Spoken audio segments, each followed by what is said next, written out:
ভিডিওতে তিনটা এমন জিনিস আছে যে জিনিসগুলোর সেটিং যদি আপনি উলট পালট করে ফেলেন, এডিটিংয়ে আপনি কখনোই সেই ভিডিওকে ঠিক করতে পারবেন না। আপনাকে Ctrl+Shift+Delete প্রেস করতে হবে।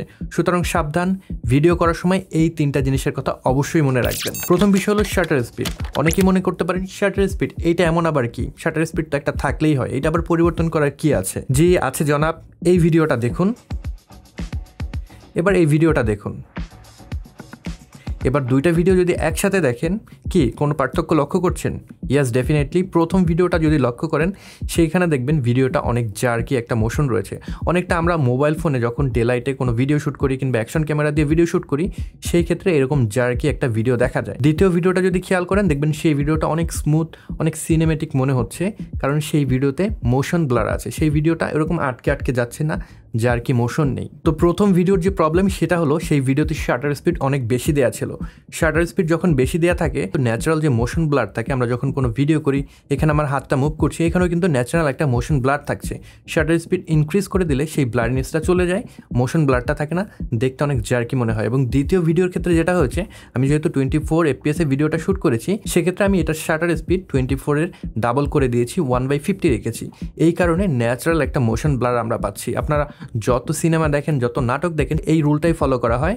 তাদের যে FPS রয়েছে সেটা ডাবল শাটার স্পিড রাখা হয়, এই কারণে ন্যাচারাল একটা মোশন ব্লার থাকে, যেটা দেখতে দারুণ লাগে। সো আপনারা যদি বেশি শাটার স্পিড দিয়ে ভিডিও শ্যুট করে থাকেন, সেটা কিন্তু নর্মাল আর কখনোই করতে পারবেন না এডিটিংয়ে। কিংবা যদি আপনারা যদি শাটার স্পিড লো করে ফেলেন, সেক্ষেত্রে অনেক বেশি মোশন ব্লার থাকবে, সেটা দেখতেও কিন্তু ভালো লাগবে না। সো প্রপারলি শাটার স্পিডটা সেট করুন। আর যদি আপনার গল্পের প্রয়োজনে, ভিডিওর প্রয়োজনে শাটার স্পিড বাড়ানোর দরকার হয় ক্রিয়েটিভ শটের জন্য, সেক্ষেত্রে আপনারা শাটার স্পিড বাড়াতে কিংবা কমাতে পারেন। কিন্তু নর্মালি যত FPS এ ভিডিও শ্যুট করবেন, সেটা ডাবল শাটার স্পিড রাখবেন। দ্বিতীয় যে বিষয় সেটা হলো ফোকাস।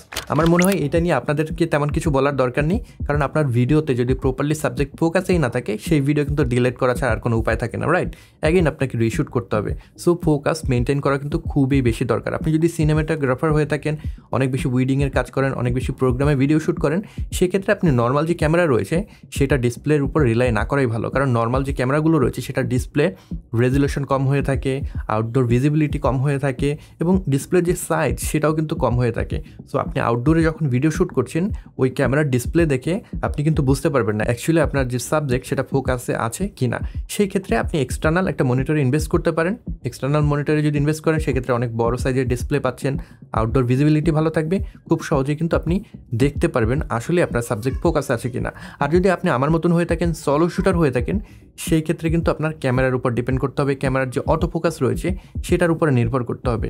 এমন একটা ক্যামেরা আপনার কিনতে হবে যেই ক্যামেরার অটো ফোকাসের উপরে আপনি ডিপেন্ড করতে পারেন, আপনাকে আসলে হতাশ করবে না, এরকম একটা ক্যামেরা কিনবেন। তো আপনি যদি ক্যানন কিনতে চান, আমি আপনাদেরকে সাজেস্ট করবো 200D, এটার নিচের কোনো মডেল না নেওয়ার জন্য। কারণ এটার নিচের যে মডেলগুলো রয়েছে, যেরকম 700D, 600D, এগুলোতে কিন্তু অটো ফোকাস খুব ভালো কাজ করে না। সো আপনি দেখবেন ভিডিও শ্যুট করলেন, আউট অফ ফোকাসে আপনি থেকে যাচ্ছেন। আর যদি আপনি সনি ক্যামেরা কেনেন, সেক্ষেত্রে সনির ZV-E10 সেই ক্যামেরাটা নিতে পারেন। আপনি সনি A6100 সেই ক্যামেরাটা নিতে পারেন, 6400 নিতে পারেন। তো এই ক্যামেরাগুলো নিলে পরে সেগুলোর অটো ফোকাসিং সিস্টেমের উপর আপনি ডিপেন্ড করতে পারবেন। হয়তো আপনি যদি বিগিনার হয়ে থাকেন, এরকম একটা ক্যামেরা ইনভেস্ট করা আপনার জন্য একটু কষ্টসাধ্য ব্যাপার হতে পারে, বাট আপনি এই যে টাকাটা ইনভেস্ট করলেন, সেটা কিন্তু লং টার্মে আপনাকে অনেক ভালো একটা রেজাল্ট দেবে। লাস্টলি যে বিষয়টা বলবো সেটা হলো এক্সপোজার কন্ট্রোল। আমরা যদি কোনো ভিডিও শ্যুট করি, সেক্ষেত্রে যদি সেটার এক্সপোজার অনেক বেশি হয়ে যায়, লাইটের পরিমাণ যদি বেশি হয়ে যায়, সেটা কিন্তু এডিটের সময় ঠিক করতে পারবো না। ঠিক তেমনিভাবে যদি এক্সপোজারটা কম হয়ে যায়, সেটাও কিন্তু আপনি কারেক্ট করতে পারবেন না। যদি এক্সপোজার এডিটের সময় আপনি বাড়িয়ে দেন, দেখবেন অনেক ডিটেলস কিন্তু সেখানে মিসিং থেকে যাচ্ছে, সেই ভিডিওটা ইউজেবল থাকবে না। এই কারণে এক্সপোজার কন্ট্রোল করতে হবে। এক্সপোজার কন্ট্রোলের জন্য নর্মালি যেটা করা হয়, এক্সপোজার ট্রায়াঙ্গেল ব্যবহার করা। এক্সপোজার ট্রায়াঙ্গেলে রয়েছে শাটার স্পিড, ISO এবং অ্যাপারচার। তো প্রথমেই আমরা জেনেছি শাটার স্পিড, সেটা যত FPS এ ভিডিও শ্যুট করছি সেটা ডাবল রাখতে হবে। সো এটাকে আপনি চেঞ্জ করতে পারছেন না। আবার আমরা যদি ভিডিওর ব্যাকগ্রাউন্ডটা একটু ব্লারিনেস চাই, সেক্ষেত্রে কিন্তু অ্যাপারচার যত পারি কম রাখতে হবে। সো এটাকেও আমরা চেঞ্জ করতে পারছি না। অ্যাগেন আমরা যদি ISOটাকে ইনক্রিজ করি, আমাদের ভিডিওতে অনেক বেশি নয়েজ চলে আসবে। সো ভার্চুয়ালি এখানে কিন্তু তেমন বেশি আমাদের স্বাধীনতা থাকছে না। হয়তো আপনি ISOটাকে ইনক্রিজ করে 100 থেকে 800 কিংবা 1600 পর্যন্ত করতে পারবেন, এর বেশি করলে সমস্যা দেখা যাবে। তো এই ক্ষেত্রে যেটা করতে পারেন, আপনি যদি ইনডোরে ভিডিও শ্যুট করে থাকেন, আলো যদি কম মনে হয়, সেই ক্ষেত্রে কিন্তু আপনারা সিনে এক্সটার্নাল লাইট অ্যাড করতে পারেন।